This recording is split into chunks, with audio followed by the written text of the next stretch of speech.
Next question. I recognize the member for Prince Albert Northcote. Thank you, Mr. Speaker. It is an honour to participate in this debate. It's easy for the members opposite to talk, and the member from Athabasca does truly have the gift of gab. Since 1995, when he is first elected, he's been talking. In fact, the NDP and their leader do a whole lot of talking, but what we see is zero action. What we see is a whole lot of doom and gloom and a scenario that is always looking into the past. It's time for the NDP to stop just talking doom and gloom, give the people of the province a scenario, a plan, a project for what they're going to do for the future of their province instead of always looking backwards. The NDP continue to pretend that they do not know where the money of the government has went. Well, maybe they should start listening in the Legislative Assembly here. Maybe they should listen to the last 6 budgets that were presented. And if they would have been listening, Mr. Speaker, they would have realized that we have balanced budgets. We have $3.3 billion of reduced in tax reductions. We have a provincial debt that was reduced by $3 billion. And we have $6.6 billion of infrastructure investment since 2007. But, Mr. Speaker, we did more than that. We presented 6 balanced budgets. The people of our province asked our government to be fiscally prudent. We listened, then we took action. We invested in our people and in our infrastructure. Think about it, 6 balanced budgets in a row.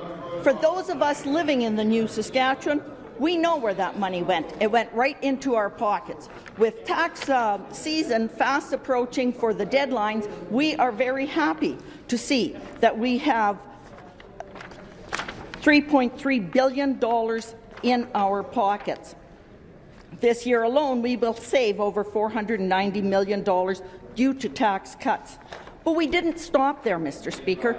We put a plan in place to grow the population of this province. What did the NDP do? Mr. Speaker, they dismissed that plan. In fact, on October 31st, 2003, the CBC Saskatchewan Votes features economic policy, the hot-button issues, pointed out the views of U of S economist Eric Howe, and I quote, Howe didn't believe the Sask Party's plan would provide the promised population growth of 100,000 people in 10 years. From his perspective, the province has hovered around 1 million people for 70 years, and that may well be the natural population level. No wonder the NDP do not want to talk more MLAs. Inherent in their belief is the idea that Sask will always be a we province. Our province will always be we? Wrong, Mr. Speaker. As of February of this year, 2015, our population has reached an all-time high of 1,129,899 people. Imagine, Mr. Speaker, 1,129,899 people. Excellent. 100,000 people in less than 7 years, compared to the 77 years from 1930 to 2007 that it took to grow the population by 100,000 people. That's what setting goals does, Mr. Speaker. We will continue to set goals and then take action to achieve those goals into the future. I'm proud to be on a team that is working towards a bright future to help Saskatchewan reach its full potential. It is clear the NDP and their leader have not changed. In fact, in 2005, the former NDP Economic Development Minister, Eldon Laudermilk, who was the MLA for PA Northcote, weighed in on the topic of population out-migration. What did he do? He dismissed any concerns, saying, and I quote, that we ought not to worry because when people leave, there is more left for the rest of us, as quoted in the Saskatoon Star-Phoenix April 27th edition. Now let's review what the NDP did and their dismissive backwards thinking. In 2003, when the Diefenbaker Bridge needed repairs, the members opposite refused to even pay for 50% of those costs. In fact, former Minister Mark Wortman had this to say about it. the bridge isn't an integral part of Highway 2, but merely an urban connector road exclusively within municipal jurisdiction. Who's ignoring Prince Albert? Wortman also claimed that it isn't the government's responsibility, then went on to say, no, I don't think it's something we are accountable for at this point. Well, Mr. Speaker, let's fast forward to 2011 when our Diefenbaker Bridge needed repairs. We stepped in on the spot and we put $4.2 million into that infrastructure of that bridge because we know the importance of Prince Albert. Let's also look at that 2011 election since we're talking about it.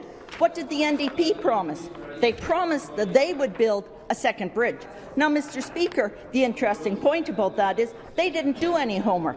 They didn't even have the $50 million from the federal government. They didn't secure any of that. They just made empty promises. All talk, no action. As I pointed out earlier, the MLA from Athabasca has been an MLA since 1995. Let's see what they've done since that time.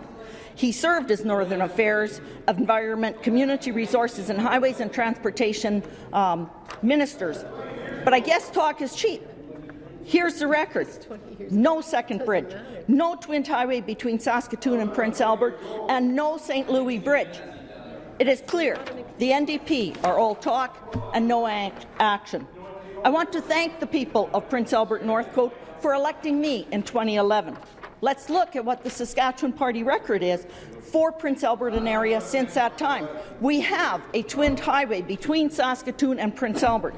We have a brand new St. Louis Bridge, and our government, the Saskatchewan Party government, has agreed to partner with the federal government, with the city of Prince Albert, to fund a second bridge. To date, Mr. Speaker, the city has not put in a proposal for the second bridge.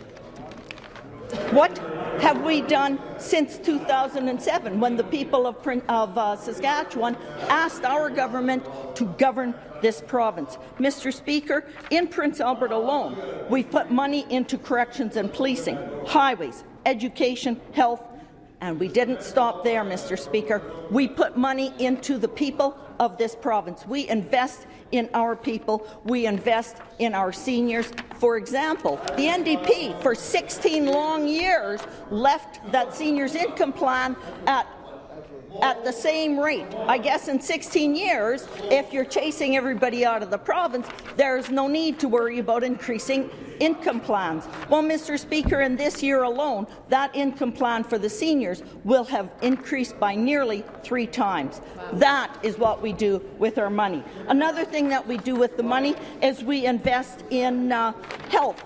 For example, Prince Albert Parkland Health Region has increased their operating funding since 07-08. We've put in 59.7% more dollars.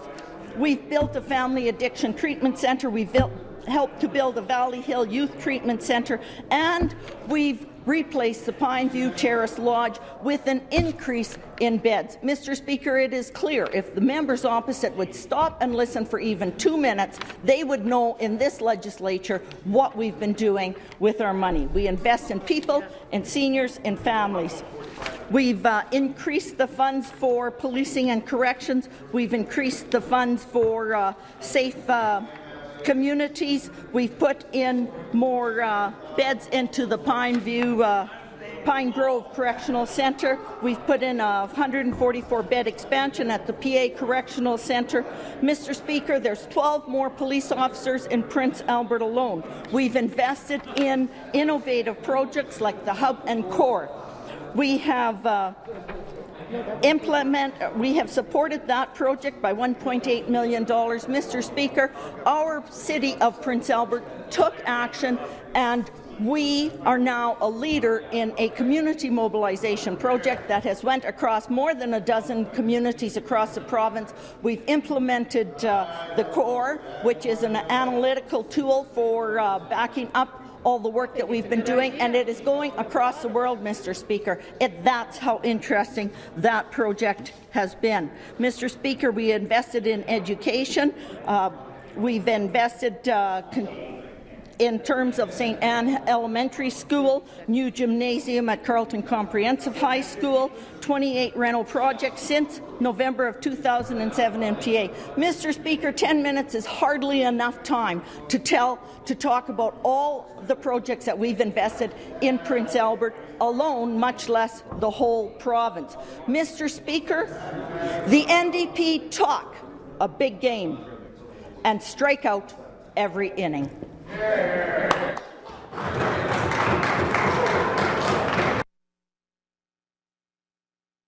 I recognize the member from Prince Albert Northcote. Thank you for the question.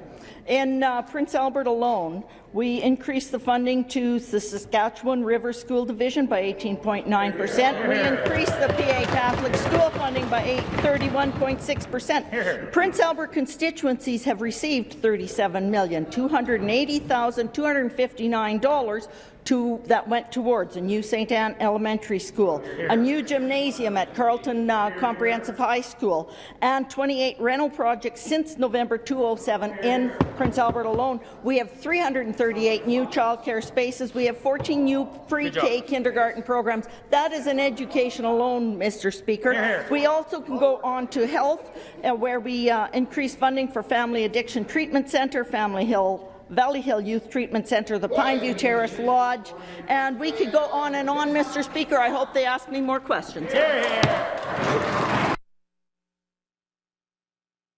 I recognize the member from Prince Albert Northcote.